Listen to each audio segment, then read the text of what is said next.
When the Exxon Valdez spilled her guts off Alaska's pristine shore, she belched black shame, spewing bitter blame for the faceless to ignore. But the Valdez trull with her single hull wasn't special or unique. It was just bad luck the thing got stuck to hear the faceless speak. Where oil slicks spread, the birds are dead, their feathers destroyed by tar. The seals are gone. No salmon spawn where the thick black globules are. No whales sound there. No hungry bear will set foot on a black ice floe to hunt for food in a sea of crude that smothers the life below. When you drive again through the mountain chain that makes this land so fair, look up in awe at the Mackinaw made of trees that the mountains wear. And you might take note that the once thick coat is showing wear and tear. It still looks fine, but the holes are sign that the faceless ones are there.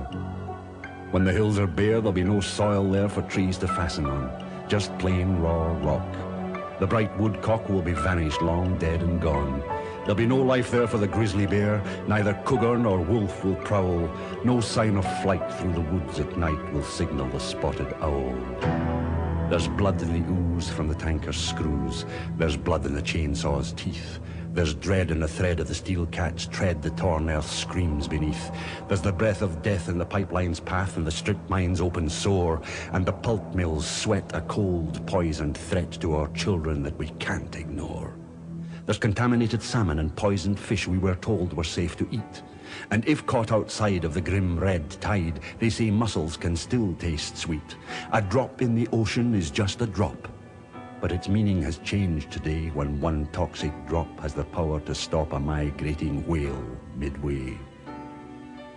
These are the gifts of the faceless ones, the ones who will swear not I, as they defend to the tasteless end their plight and their right to ply. They'll swear you threaten their livelihood, that your ignorance is plain, and all the time they produce the slime the papers call acid rain. And they'll tell you that Pontius Pilate's dead, that his days and his ways are gone. Did he wash his hands of the empire's plans for the cedars of Lebanon?